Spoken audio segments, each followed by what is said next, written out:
today's the day. Turbo 460's back in the truck. Everything's hooked up. I just primed the oil in the fuel system, checked for leaks. It's all good so far, so we're gonna fire it up. All right, so there's obviously a lot going on in here, but I wanted to show you guys something. So this was the Y pipe that I had been using. Sat right here, connected with a silicone coupler, and then this bottom port was going to the idle air control valve. So since then, I made my own, welded this guy up. It is much larger in diameter for the tube size. This one's pretty small, I mean, pretty darn small. And when I had, the reason why I was replacing is when I clamped down the hoses to this, I had crushed this one on the right there quite a bit. I mean, it's pretty small. It's not those aren't big holes. And these tubes are 2-inch. So I figured it was some sort of a restriction. So I decided to make my own, but also so that I have more real estate to weld aluminum bungs on. So right now I have my intake air temp sensor here, but I want to put, and then I relocated the idle air. I just welded this fitting on here for the hose for the idle air control valve, and basically just moved it back because it would have been up here underneath. So now it's back here. And the whole point behind that is that I had more room up here to weld a couple bungs. So I'm gonna weld my intake air temp sensor. This is the Rife sensor, really, really fast response, but I'm gonna weld that guy up here. And then between the sensor and the blow off valve, I'm gonna put a methanol injection nozzle so that I can run methanol injection in higher boost. And I'm just preparing this because I'm running it on 92 octane pump gas. I ran it up to about 8 psi and I don't believe I had any detonation, but I want to go past that. E85 there's only one pump for E85 in my area, and it's pretty expensive. I don't know what the deal is with Washington, but E85 in Washington is just ridiculous. It's way more expensive than premium. So, and there's only one pump in like most of the state. So water methanol, I'm gonna go with an AEM kit. I'm gonna wire it so it's controlled by the Megasquirt.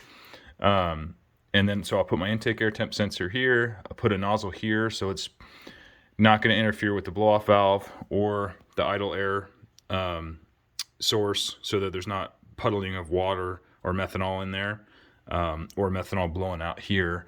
So I figure if the nozzle's here, it won't puddle in either one of these, and then it should evenly, I'm going to put it right in the middle, so it should evenly spray down both sides of the throttle body. So that was the reason behind this. It's not necessary, and this is just a cheap junkyard part off like a 351 or 302 truck, and it worked perfect for what I was using it for. It's a 3-inch, single 3-inch inlet. And then these are like 1.5 inches. So stepping up to a 2-inch is probably gonna help me some, but yeah, that's it so far. So I'm gonna fire this guy up. Also guys, I don't know if I explained this super well before, but this is the fuel pressure regulator. So I built my own fuel rails, and then I have so the fuel source Y's into the rails and then comes back together at the regulator. And then the return is down here underneath. I use this little T-tap here where you would normally put your pressure sensor or gauge. One of these sensors is running to the Megasquirt, and the other one's running to a gauge I have on my A-pillar. And then I have a similar setup teed off in the back for the oil pressure. You can't really see it, but it goes off. This line here is for the oil feed to the turbo off the main port in the back, and then I teed that into another sensor so I can data log and keep track of oil pressure like I showed in the previous videos. So just wanted to kind of clearly explain that for you guys. All right, she's running good. Sounding good.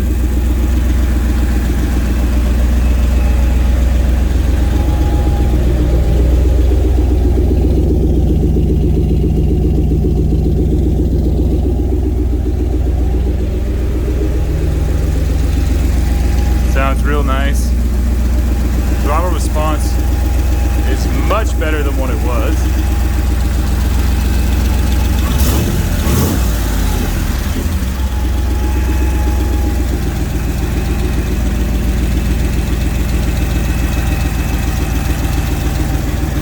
that noisy lifter is gone too.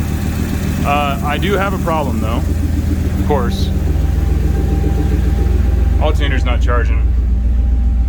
Battery's at 12.3 volts, so I just verified it and hooked it up to I'm getting a lost sync count because when the battery drops down on voltage below like 9-10 volts, it loses sync with the distributor or with the cam sensor. So man, the idle is just so smooth, just right on the money. 14, man, it's good. See, I'm pulling less than 1% out of the fuel. So I threw a voltmeter on the alternator and it's definitely not charging. So I messed with the wires, still couldn't get charged. So I'll be replacing the alternator. It's under warranty, so we'll get that fixed and we'll be up and running. We're back. Okay, a few days in the future here. So I'm back to work on the truck. I believe I have the charging system fixed. This is the 3G alternator upgrade for the 460. It's actually an alternator off of a 2005 Mustang. But the bracket works perfect on the stock EFI 460 bracket. All you have to do is clock the housing, so that's nice. And then when you do the 3G conversion, the harness is a little bit different. And then I ran a mega 150 amp fuse over here, and that's what ended up blowing out. And the reason why it blew out was because when I had put the hot lead on the back of the alternator there, it was touching the case of the alternator. So I was causing a massive short, which explains why I was having the trouble I was having with starting and whatnot. So got that fixed. Hopefully the electrical system's good. I've been testing everything. I think I have it figured out. And I was going to show you guys. I have these hood vents on the hood. They're made by a company called Rod Louvers, and these are designed for an XJ Jeep Cherokee. And they work real good for a brick nose Ford hood. I mean, my paint's shit and the truck's dirty, but they work great. Problem is you get water that'll seep in and kind of build up on the intake manifold. Not a big deal. I put together this cover here that's just it's magnetic. I sewed it up, but it's a waterproof fabric that I just throw on the hood, and it'll actually stick hard enough that I can drive it basically highway speeds and it won't fly off if it's like a really wet day. But since I get water coming in and I have this valve cover vent here, I did this little can deal. I basically just got a soup can from the kids and I cut it in half, painted it black, and 3M stuck it on the top of that vent so that or the filter there, so it's pretty solid, and it'll keep rain from, if it does get through the hood opening back there, or when it's sitting, if it's raining, like if I go to the store and I'm parked, there won't be a water getting inside that vent. We'll see how that works out. But charging system's fixed. I think we're ready to start it up and go for a drive. All right, guys, just fired up. It sounds great. No valve noise, valve train noises, no ticking. Idling real smooth.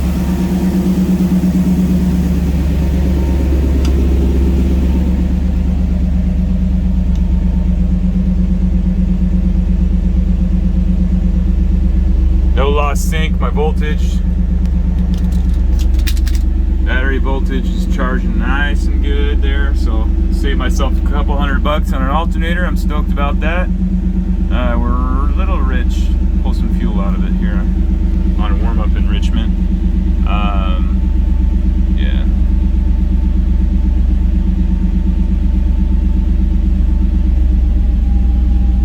I just leaned out. I'll have to look at the data log and see what's changing there, but now we're back to about target. Man, it sounds good. Oil pressure, fuel pressure right on the money.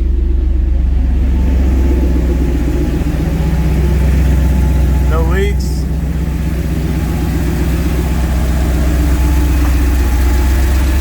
No leaks.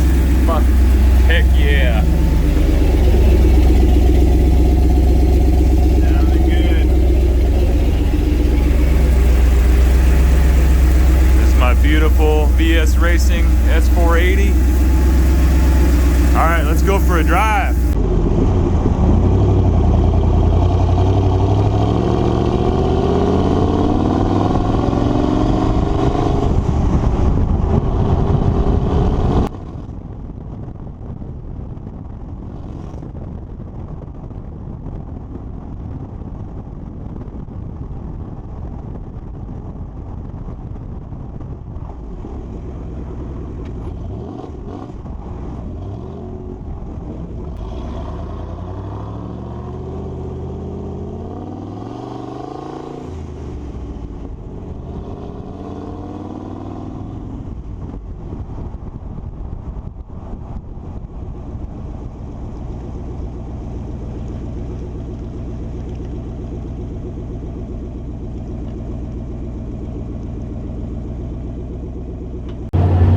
Alright guys, this baby's running good.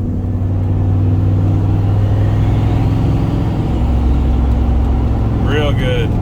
Hard to drive and film, but it is just kicking ass. Loving it.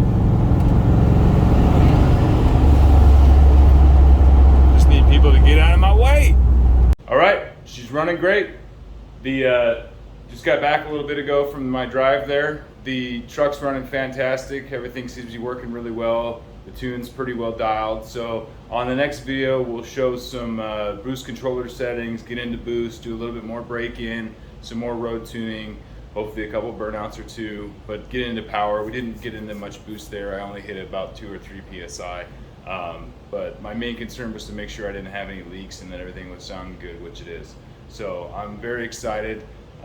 We'll do water methanol injections on its way, so the AEM kit. I'm probably going to run the AEM controller to start, just to get it up and running, and then switch it over to being controlled by the Megasquirt as time allows. But very excited about that. And yeah, so thank you for watching. Please subscribe and like. And we're getting close to my goal of 1,000 subscribers, which is pretty badass.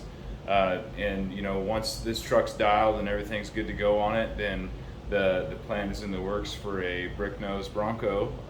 Probably going to be either leave the stock engine if it's healthy and throw a turbo on there, but we'll see. I also have ideas of a torque storm. I really want one of the 7.3 Godzilla engines, so we'll just see how it goes. But thanks for watching. See you next time.